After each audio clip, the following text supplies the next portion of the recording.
운동치료학 및 실습 온라인 강의 9주차 2차 강의 영상 시작하도록 하겠습니다. 온라인 강의 9주차 2차 강의 영상의 내용은 제2부 제14장의 발과 발목 복합체의 재활 2부로 이어지겠습니다. 손상과 관련 있는 신체 역학 요소와 임상적 상황에 대해서 말씀드리도록 하겠습니다.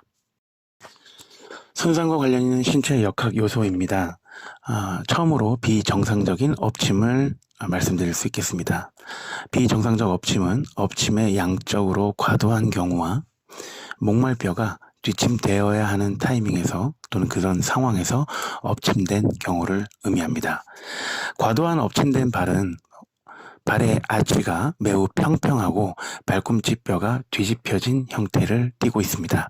이 정상적인 엎침의 부작용은 발의 관절에 보다 큰 안정감과 지지를 제공해야 하는 연부 조직 구조에 대한 결과를 둘 수가 있습니다.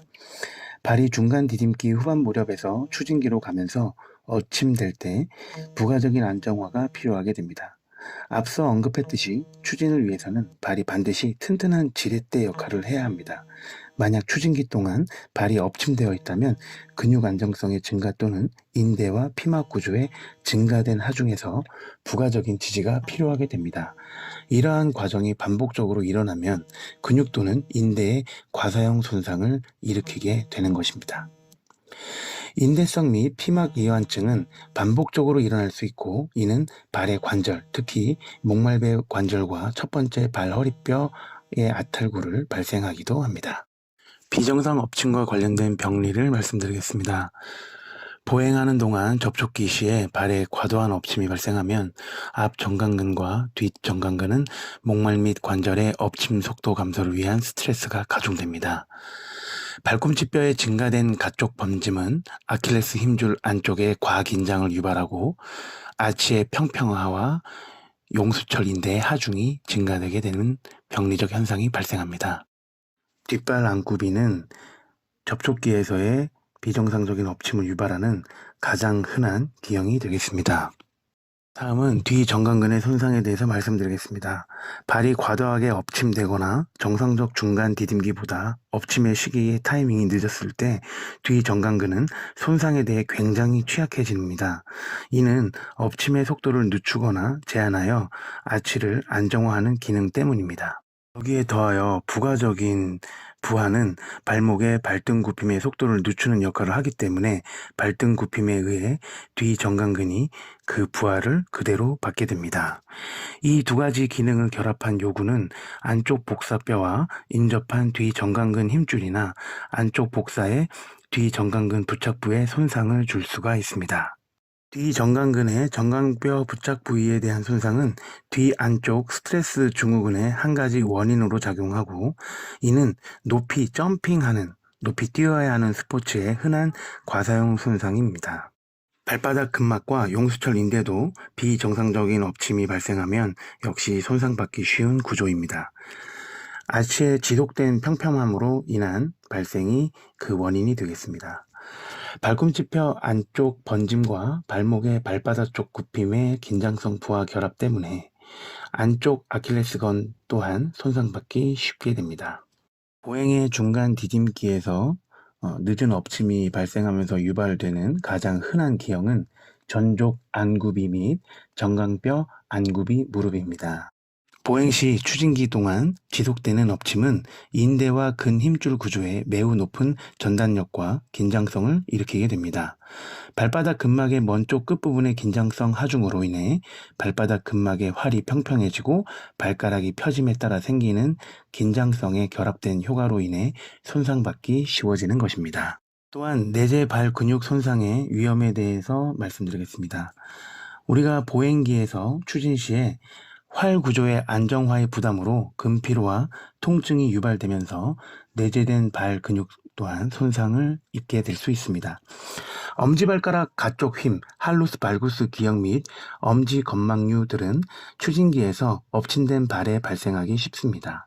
만약 첫 번째 발가락 허리뼈가 발가락이 떨어지기 직전에 펴져 엎침된다면 비정상적인 엎침과 관련된 전족의 벌림에 대한 결과로 박구비 힘이 생길 것입니다. 이 박구비 힘은 대부분의 여성과 몇몇 남성들이 신고 있는 발볼이 좁은 신발을 착용과 함께 두드러지게 나타날 수 있습니다.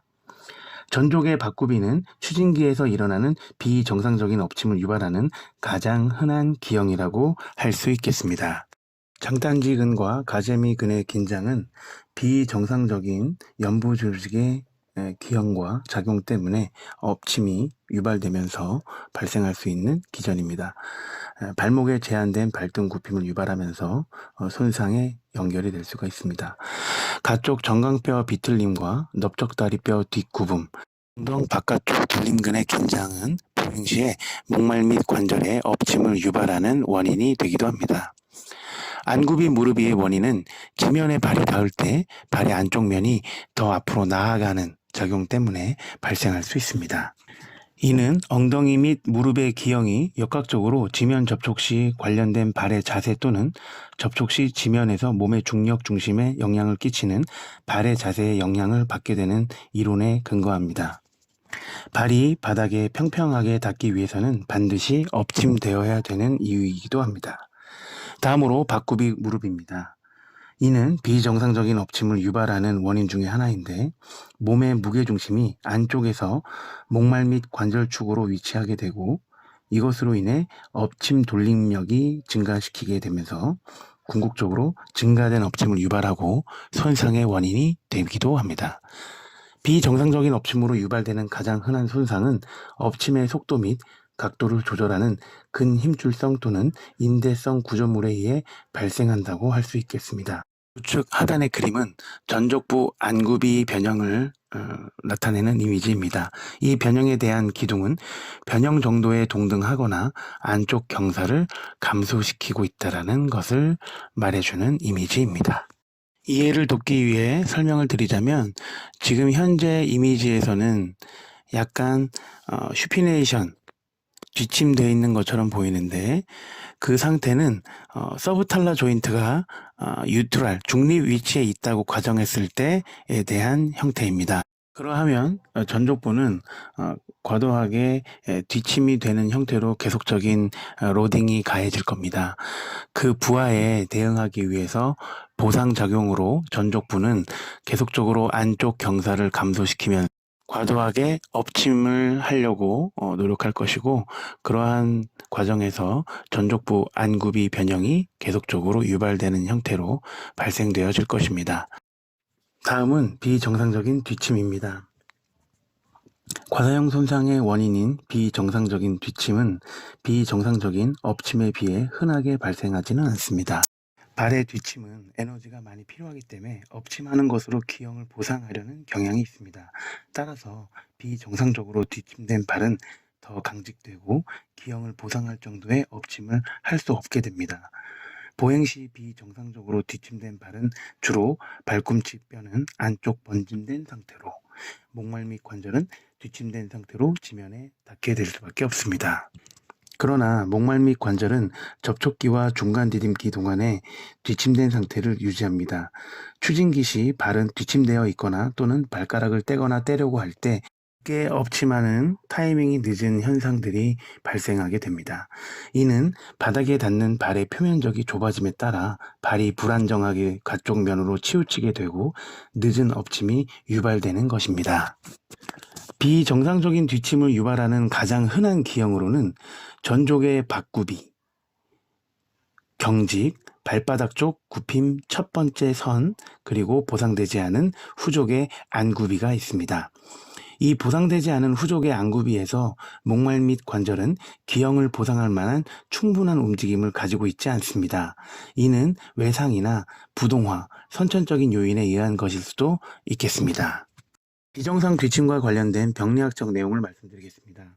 비정상적인 뒷침으로부터 유발되는 과사형 손상의 빈도는 비정상적인 엎침보다 적게 발생한다고 다시 한번 강조드립니다.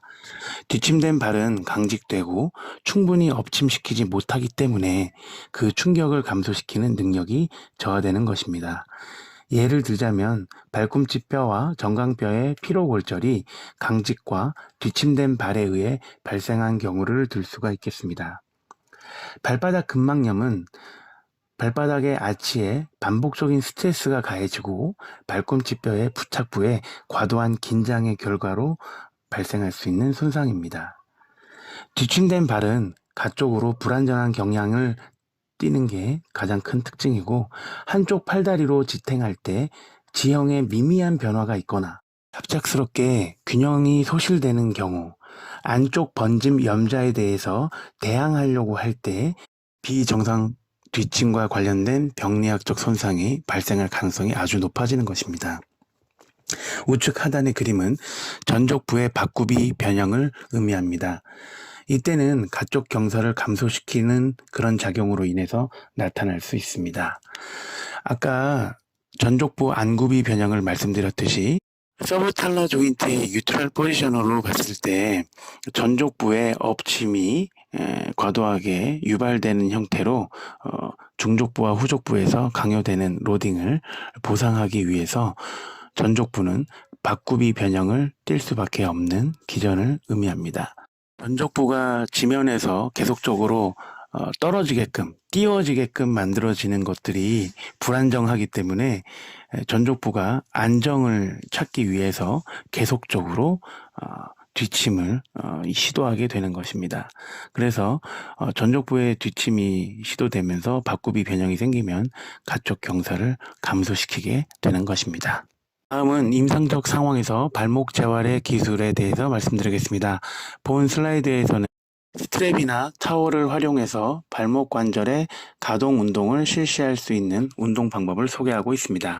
모든 범위의 운동은 통증이 없는 가능한 한 끝범위에서 실시해야 합니다. 운동은 각 치료 시기 동안 할 수 있는 범위 내에서 수행해야 합니다. 왼쪽 그림은 발 허리뼈 머리에 발바닥 주위를 타월이나 스트랩으로 쌉니다. 통증이 느껴질 때까지 발목을 발등 굽힘시키게 됩니다. 이 과정을 무릎을 바르게 편 상태와 굽힌 상태로 실시할 수 있도록 합니다. 반대로 발바닥 굽힘은 발 허리뼈 머리의 발등면 주위에 스트랩을 감싸고 발목 바닥 쪽 굽힘을 유도하면서 실시하게 합니다. 가운데 그림에 있는 안쪽 번짐은 발 허리뼈 머리의 발바닥면 주위에 스트랩을 감싸고 발목 앞쪽으로 스트랩을 교차시키게 됩니다. 발을 안쪽 번짐시킬 수 있도록 스트랩의 끝을 당기면서 수행하도록 합니다. 마지막으로 오른쪽 끝에 가쪽 번짐은 발 허리뼈 머리의 발바닥면 주위에 스트랩을 감싸고 발목 앞쪽으로 스트랩을 교차시킵니다. 발을 가쪽 번짐시킬 수 있도록 스트랩의 끝을 당기면서 수행하도록 합니다. 다음은 체중 지지 상태에서의 장단지근과 가자미근의 신장 운동을 통해서 발목 관절 가동 운동을 실시하는 것을 말씀드리겠습니다. 손을 벽이나 치료대 위에 올리게 합니다. 벽이나 치료대와 마주하고 선 상태에서 손상된 발은 손상되지 않은 쪽의 뒤쪽에 놓습니다. 발끝을 지면에 닿게 하고 발 뒤꿈치를 들어 올린 다음 장단지근의 신장이 느껴질 때까지 서서히 기대도록 합니다. 무릎은 편 상태로 유지하는 것이 아주 중요합니다. 벽으로 기대는 동안 가자미근이 기울지 않도록 하는 것이 중요합니다. 이것은 경사면에서 실시할 수 있습니다. 경사면에서 실시하는 것은 마지막에 있는 우측 하단에 있는 그림에서 참고하실 수 있겠습니다. 다음으로는 보조자 또는 스트랩과 타올로 하는 발목 관절 가동 운동을 이어서 말씀드리겠습니다. 보조자와 함께하는 장단지근 신장입니다. 대상자는 무릎을 편 상태로 치료대에 엎드리며 손상된 발목을 치료대 끝으로 내밀게 됩니다. 치료사는 대상자가 신장감을 느낄 때까지 발 허리에 압력을 가하게 됩니다. 30초에서 60초간 유지하고 필요하다면 반복하면서 신장 기술을 적용하게 됩니다. 다음은 발등 굽힘 위치에서 최대 엄지 펴과 함께 스트랩을 하는 신장 운동을 소개해 드리겠습니다. 엄지의 발바닥면 주위에 타월이나 스트랩으로 감쌉니다. 발목을 발등 굽힘하고 엄지를 펴시킵니다. 신장감은 발바닥 근막을 따라 느낄 수 있게 될 것이고 이 과정은 무릎을 편 상태로 실시하는 것이 가장 중요합니다. 다음은 발바닥 근막 신장을 활용한 발목 관절 가동 운동을 말씀드리겠습니다. 왼쪽 그림은 선 자세에서 실시할 수 있습니다. 발목이 발등 굽힘되어 있고 발가락이 펴되어 있을 때 발바닥 근막은 최대로 신장하게 됩니다. 이러한 신장 기법은 선 자세, 무릎 앉기 자세에서 실시할 수 있으며 보조자와 함께 실시할 수도 있겠습니다. 슬라이드에 그림으로 제시되어 있진 않지만 발바닥 근막에 공을 적용하는 운동 또한 발바닥 근막을 신장하는 데 많은 도움이 됩니다. 대상자는 앉은 자세로 공 위에 발바닥을 올리게 합니다. 대상자를 공 위에서 발을 누르고 발바닥 근막을 따라 앞뒤로 움직일 수 있게끔 유도합니다. 신장되는 과정에서 조직에 가해진 부하는 냉치료 효과를 더 추가하여 효과를 볼 수도 있습니다. 그때는 얼린 공이나 얼린 물병을 사용할 수 있겠습니다. 다음 발목 재활의 기술은 흔들리는 판 또는 생체역학 발목 플랫폼 시스템에서 발목의 관절 가동 운동을 실시하는 것입니다. 이 운동은 환자가 비체중 지지 상태, 때때로는 앉은 자세에서 시작하여 견딜 수 있고 수행 가능한 체중 지지 자세로 연결하면서 진행하면 되겠습니다. 체중 지지 자세는 치료대 위에 앉은 자세에서 또는 보드에 서 있는 자세로 진행하는 것이 예시가 되겠습니다. 발바닥 굽힘이나 발등 굽힘을 실시할 때 발은 보드의 테두리가 아닌 중간에 놓아 땅에 닿지 않도록 합니다. 보드의 앞쪽을 눌러 발바닥 굽힘을 유도하며 뒤쪽을 눌러 발등 굽힘을 유도하면서 실시할 수 있겠습니다. 다음은 같은 흔들리는 판이나 생체역학 발목 플랫폼을 이용해서 안쪽 번짐과 가쪽 번짐, 반시계 방향과 시계 방향으로 발목을 돌리는 운동입니다. 안쪽 번짐과 가쪽 번짐은 발은 보드의 테두리가 아닌 중간에 놓아 땅에 닿지 않도록 하고 보드의 안쪽과 바깥쪽을 눌러 발의 안쪽 번짐과 가쪽 번짐을 유도하며 실시할 수 있습니다. 시계 방향 돌리기는 발은 보드의 테두리가 아닌 중간에 놓아 땅에 닿지 않도록 동일하게 적용하고 바닥의 앞면을 닿도록 한 다음 시계 방향으로 원을 그리면서 바닥에 테두리가 닿은 상태를 유지하도록 하며 발목을 돌리는 것입니다. 반시계 방향 돌리기는 동일한 방법으로 바닥의 앞면을 닿도록 한 다음 반시계 방향으로 원을 그려 바닥에 테두리가 닿은 상태를 유지하도록 실시할 수 있겠습니다. 다음은 등척성 운동을 적용한 발목 가동 운동에 대해서 말씀드리겠습니다. 대상자는 운동 강도와 통증 정도에 따라 6초 내지 15초 정도 유지해야 되는 것을 지켜야 합니다. 지금 그림에 제시되진 않았지만 안쪽 번짐을 등척성 운동으로 적용할 시에는 발의 바깥쪽은 벽이나 고정된 물체에 위치시킨 다음 왼쪽부로 벽을 밀면서 실시합니다. 이때 발목, 무릎, 엉덩 관절은 움직이지 않고 고정할 수 있도록 유지합니다.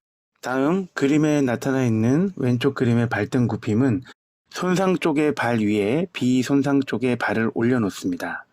비손상 쪽에 압력을 가하는 동안 손상 쪽의 발목을 발등 굽힘시킵니다. 이 과정은 스트랩으로 수행할 수 있겠습니다. 오른쪽 그림은 발바닥 굽힘입니다.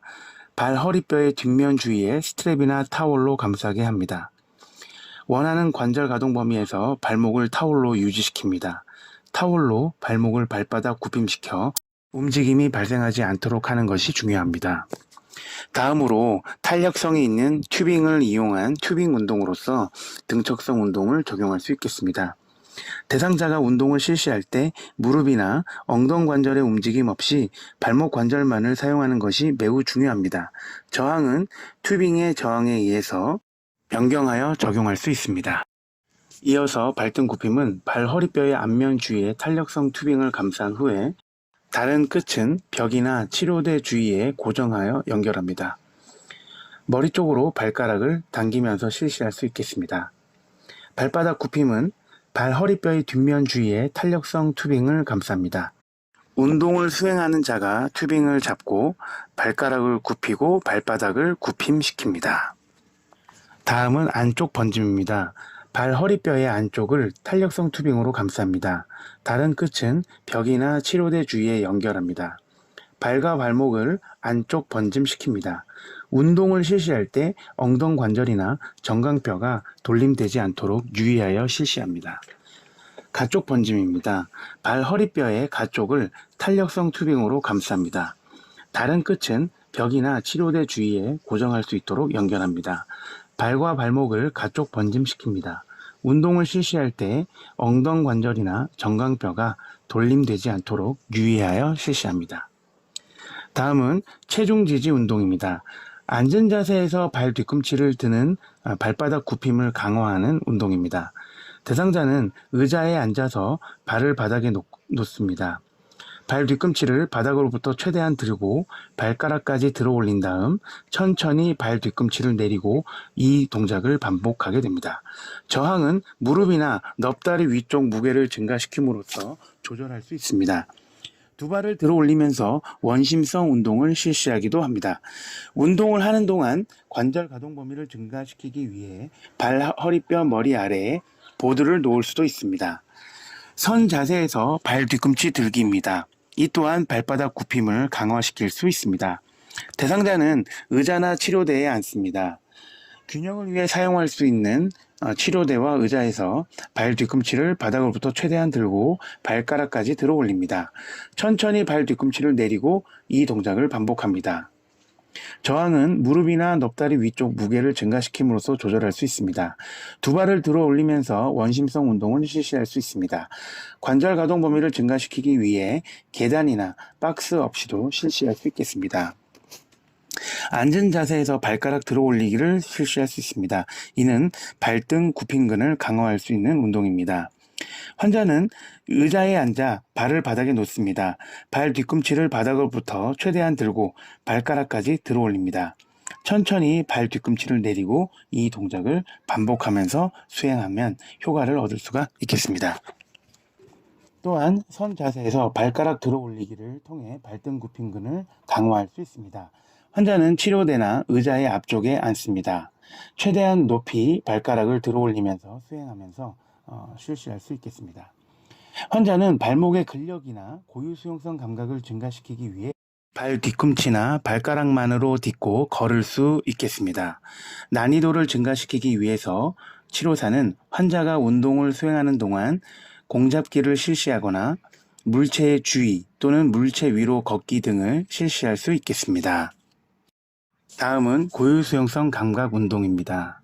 고유수용성 감각 운동은 두 다리에서 시작하여 일자 걷기, 최종적으로 한 다리 서기로 진행할 수 있겠습니다. 각 상황에서 운동은 두 눈을 뜨고 그리고 눈을 감고 실시하고 불안정한 지지면에서도 실시할 수 있겠습니다. 물체 잡기와 같은 다른 활동과 함께 동반되어 진행할 수도 있겠습니다. 왼쪽에 있는 그림은 일자 걷기를 수행하는 동작입니다. 손상 쪽의 발은 비손상 쪽의 뒤에 위치시키고 손상 쪽의 발끝으로 비손상 쪽의 발 뒤꿈치를 닿도록 실시합니다. 오른쪽 그림은 한발석입니다. 환자는 치료사가 정한 목표에 따라 손상 쪽 발목으로 서 있을 때 10초에서 60초 동안 균형 소실이 없도록 유지하면서 한발서기를 수행해야 합니다. 이어서 한 발로 서서 튜빙과 같은 탄력적 소재를 가지고 적용한 운동을 소개해 드리겠습니다. 처음으로 왼쪽은 벌림 동작입니다. 환자는 손상 쪽으로 서게 됩니다. 탄력성 튜빙은 비손상 쪽에 연결시킵니다. 비손상 쪽 다리는 환자가 균형을 유지할 수 있는 범위 내에서 굽힘과 펴을 시키도록 합니다. 운동의 난이도를 증가시키기 위해 비손상 쪽의 움직임 속도를 증가시킬 수 있겠습니다. 환자가 비손상 쪽을 벌림 모음함으로써 진행할 수 있습니다. 다음은 고유수용성 감각 운동으로서 별 모양으로 선을 그은 다음 그 중심에 발을 두고 팔을 뻗고 팔을 닫기를 하거나 다리를 뻗어서 다리 닫기를 하는 운동입니다. 환자는 별의 번호가 새겨져 있는 별 문양의 중앙에 손상 쪽 발목을 위치합니다. 최대한 바깥쪽으로 비손상 쪽에 팔이나 발을 닿도록 뻗습니다. 균형 소실 없이 가능한 한 멀리 닿게 실시하면서 운동을 수행할 수 있겠습니다. 다음은 기능적 훈련 적용에 다양한 방법을 적용한 사례입니다. 왼쪽은 점 훈련입니다. 이 훈련은 2다리 또는 1다리를 교대로 실시할 수 있겠습니다. 치료사는 환자가 점을 이어 만들어야 할 문자를 제시하고 그 문자를 만들어 가면서 점을 찍고 이동하면서 훈련의 효과를 얻을 수 있겠습니다. 가운데 그림은 내사각형 운동입니다. 이 훈련은 2다리 또는 1다리를 교대로 실시할 수 있겠습니다. 치료사는 환자가 찍어야 할 숫자를 제시합니다. 제시가 되면 환자는 그 숫자가 적힌 네모칸을 뛰어넘는 형태로 운동을 실시할 수 있겠습니다. 경사판을 적용할 때는 환자는 균형 소실 없이 옆으로 움직이면서 수행할 수 있겠습니다. 제자리 뛰기는 환자는 거리, 시간, 뛰기 횟수에 맞춰 제자리 뛰기를 실시할 수 있겠습니다.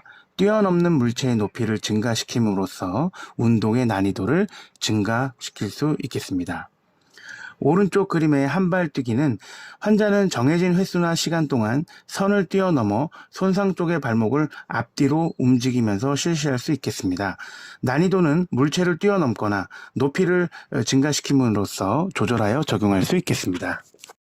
다음 왼쪽에 있는 가쪽 점프는 가쪽으로 한발 뛰기로 설명드린 것처럼 실시하되 양쪽 발을 모두 공중에 띄우면서 좀 더 높이 뛰는 난이도가 높은 운동이 되겠습니다. 오른쪽 그림은 가로지르며 한발 뛰기 운동입니다. 환자는 정해진 거리에서 앞으로 움직이는 동안 앞뒤로 한발 뛰기를 실시합니다. 난이도는 물체를 뛰어넘거나 높이를 증가시킴으로써 조절할 수 있습니다. 총 6m를 가로지르며 한발 검사를 실시할 수 있겠습니다. 가로지르는데 가운데의 폭은 15cm 정도로 두고 앞으로 진행하는 길이는 40cm 정도로 진행하면서 총 6m의 길이로 가로지르며 한발뛰기 검사를 통해 운동의 효과를 얻을 수가 있겠습니다. 다음 기능 훈련은 팔자 그리기와 지그재그 뛰기입니다. 팔자 그리기는 2개의 콘을 5 내지 10야드, 약 5m 정도 거리에 두고 환자는 콘 주위를 팔자를 그리며 뛰게 됩니다. 콘과 콘 사이의 거리가 짧을수록 훈련의 난이도는 증가시켜 적용하는 것으로 이해하시면 되겠습니다. 다음은 지그재그 뛰기입니다. 환자는 방향을 바꾸며 콘에서 콘으로 점프를 하게 됩니다. 환자는 손상 쪽 발로 방향을 바꾸도록 실시하면서 발목에 대한 강화 효과를 얻을 수 있겠습니다. 다음은 발과 발바닥 아치 운동입니다. 제시된 모든 운동은 발의 내재근을 강화시키기 위해 고안되었습니다. 첫 번째로 타월 크런치입니다. 타월을 환자의 앞쪽에 위치시킵니다. 환자는 타월의 한쪽 끝에 서거나 앉습니다. 발가락은 발 아래에 놓인 타월을 누르기 위해 말게 됩니다. 저항을 증가시키거나 타월의 무게를 가할 수도 있겠습니다. 다음은 그림 왼쪽에 있는 서서 발가락 감기입니다. 서 있는 자세에서 환자는 발가락을 감는 수행을 하게 됩니다. 5 내지 10초 정도 유지하면서 발 내재근 강화 효과를 볼 수 있겠습니다. 오른쪽 그림은 발가락 벌리기입니다. 환자는 발바닥을 마주하게 합니다. 발가락은 붙여놓은 채 발바닥을 멀리하게 됩니다. 발의 가쪽은 땅에 닿은 상태로 유지하도록 합니다. 다음은 발가락 벌리기입니다. 환자는 앉거나 서 있는 자세에서 발가락은 최대한 벌립니다. 이 자세를 5 내지 10초간 유지하면서 실시할 수 있겠습니다. 다음은 발목에 가동수를 적용한 사례를 말씀드리겠습니다. 왼쪽 상단부터 말씀드리면 발목 관절 신연입니다. 이는 통증 완화를 위해 사용할 수 있습니다. 환자의 위치는 무릎을 편 상태로 똑바로 눕고 실시합니다. 치료사의 위치는 치료대 끝 환자와 마주하고 서게 됩니다. 발목 위치는 발목은 중립 위로 위치시킵니다. 고정된 손과 가동된 손은 가동술의 가장 중요한 부분입니다. 두 손 모두 가능한 한 발목 관절 가까이 잡게 합니다. 손가락은 겹치도록 한 상태에서 엄지는 발의 바닥에 위치시킵니다. 가동술은 치료사는 발목 관절 구조물이 느슨해질 때까지 담김의 힘을 적용하면서 실시하게 됩니다. 다음 우측의 목말뼈 뒤쪽 활주입니다. 이는 발등 굽힘을 촉진시키는 것입니다. 환자의 위치는 무릎은 약 60도에서 90도 굽힘한 상태로 똑바로 눕거나 앉은 자세를 취하도록 합니다. 치료사의 위치는 가동수를 적용할 환자의 발목 앞쪽에 위치합니다. 발목의 위치는 가능한 한 최대 발등 굽힘 자세를 취할 수 있도록 합니다. 고정된 손은 발목과 목말뼈의 앞면에 위치하고 가동되는 손은 복사뼈 뒤 화태의 후면에 위치시킵니다. 가동술은 치료사는 모든 구조물이 느슨해질 때까지 정강뼈와 종아리뼈를 앞쪽으로 당김합니다. 이 시기에 치료사는 원하는 관절 가동술을 적용하게 되는 것입니다. 다음으로 목말뼈 앞쪽 활주입니다. 이는 발바닥 굽힘을 위한 가동술입니다. 환자의 위치는 무릎은 약 60에서 90도 굽힘한 상태로 똑바로 눕거나 앉은 자세를 취합니다. 치료사의 위치는 가동술을 적용할 환자의 발목 앞쪽에 위치합니다. 발목의 위치는 가능한 한 최대 발바닥 굽힘 자세를 취할 수 있도록 합니다. 고정된 손은 발목과 목말뼈의 뒷면에 위치시키고 가동되는 손은 복사뼈 뒤, 하퇴의 앞면에 위치하게 합니다. 가동술은 치료사는 모든 구조물이 느슨해질 때까지 정강뼈와 종아리뼈를 뒤쪽으로 밉니다. 이 시기에 치료사는 원하는 관절 가동술을 적용하게 되는 것입니다. 왼쪽 하단의 목말 및 안쪽 활주입니다. 이는 안쪽 번짐을 위한 가동술입니다.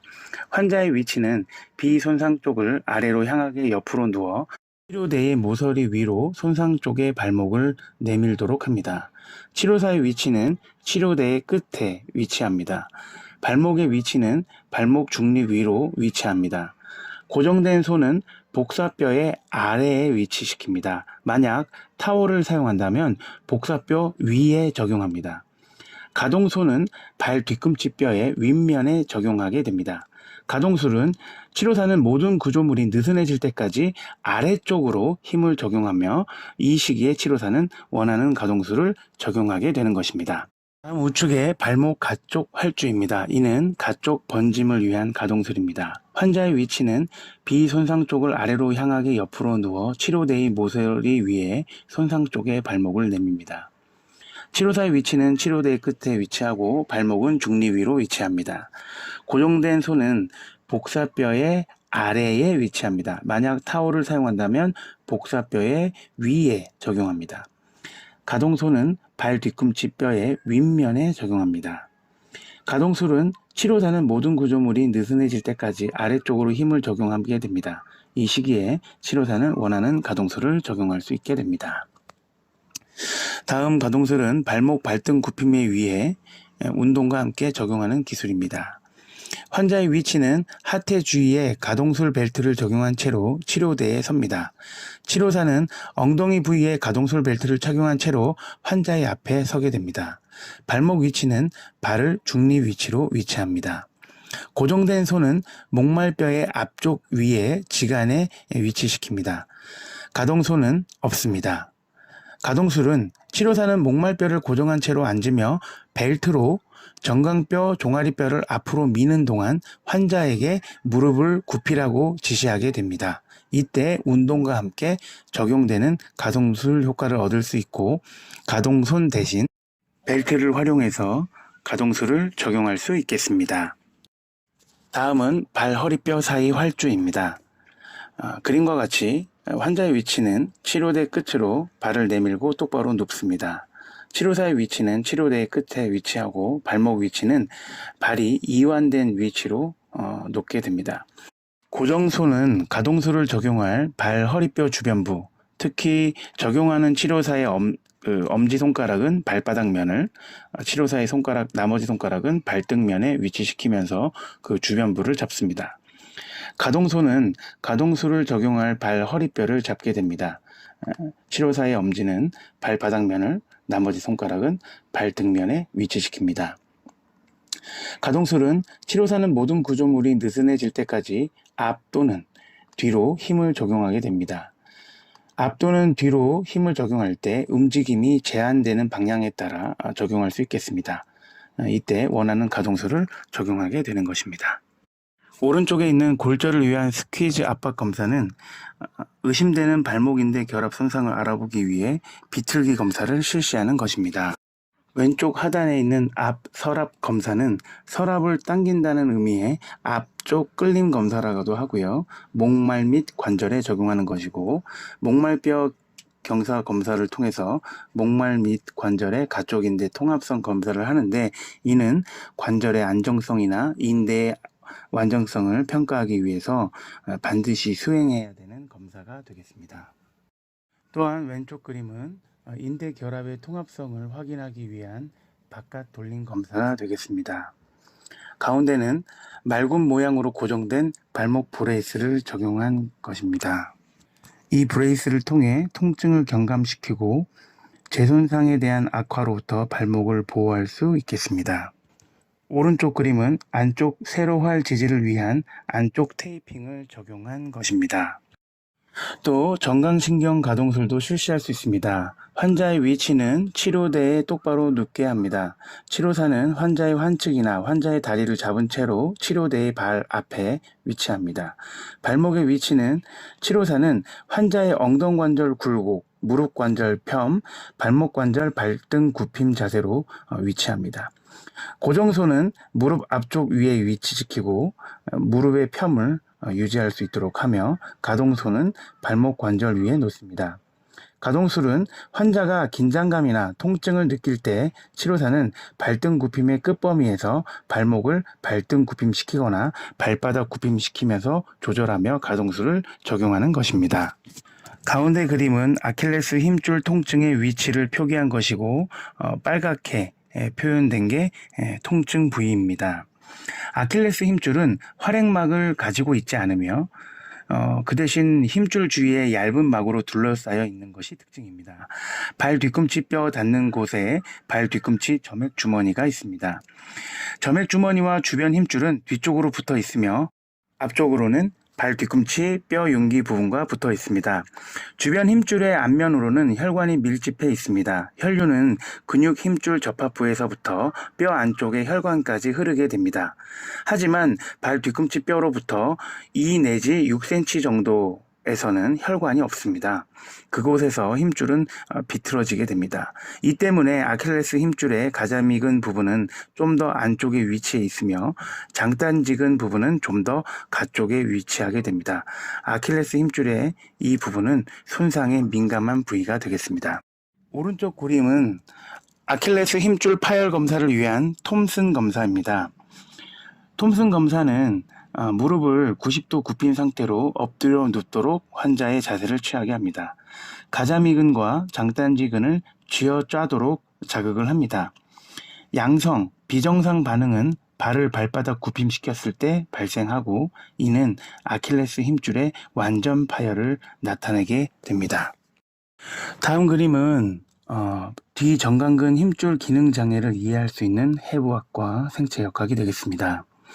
뒤 정강근은 다리의 뒤쪽에 깊이 존재하는 3개의 근육 중에 하나입니다. 뒤 정강근은 종아리뼈 뒤쪽 몸쪽 부와 뼈 사이막, 정강뼈의 뒤 가쪽 면에서 시작해 발배뼈의 결절, 안쪽 쇄기뼈와 중간 3개의 발 허리뼈에 부착하게 됩니다. 뒤 정강근은 긴 발가락 굽힘근과 긴 엄지 굽힘근을 따라 안쪽 복사뼈 뒤쪽으로 주행하고, 이 부분에서 쉽게 만져질 수 있게 됩니다. 뒤 정강근과 앞서 언급한 힘줄은 발목굴, 타잘 터널에 가까이 있으며 정강신경과 뒤 정강동맥을 따라 주행하게 됩니다. 그것을 확인할 수 있는 그림이 되겠습니다. 왼쪽 하단의 그림은 뒤 정강근 기능 장애가 진행될수록 나타나는 생체 역학적 변화를 보여주는 그림입니다. 안쪽 세로활이 무너지는 것, 이는 발꿈치 뼈의 가쪽 번짐, 발 뒷부분의 박굽이, 발 앞부분의 벌림이 되겠습니다. 또한 오른쪽 그림처럼 체중 지지 상태에서 발꿈치 뼈의 과도한 가쪽 번짐이 발생하는지, 안쪽 세로활의 높이가 감소했는지를 평가하기 위해 뒤쪽을 잘 살펴봐야 됩니다. 이때 발 앞쪽의 벌림은 발가락의 징후를 통해 평가해야 합니다. 비환측에 비해 발 앞쪽의 벌림 동작은 가쪽에서 보는 것을 발가락 가쪽에서 관찰할 수 있게 될 것입니다. 뒤정강근 힘줄의 기능을 평가하기 위해 환자는 한쪽 다리에 발 뒤꿈치를 들어 올려야 합니다. 뒤정강근 힘줄 기능 장애가 있는 환자의 경우 안쪽 발로 발 뒤꿈치를 끌어올리는 동안 발 앞쪽은 들어 올릴 수 없거나 움직이는 동안 안굽이 위치보다 박굽이 위치를 유지하게 될 것입니다.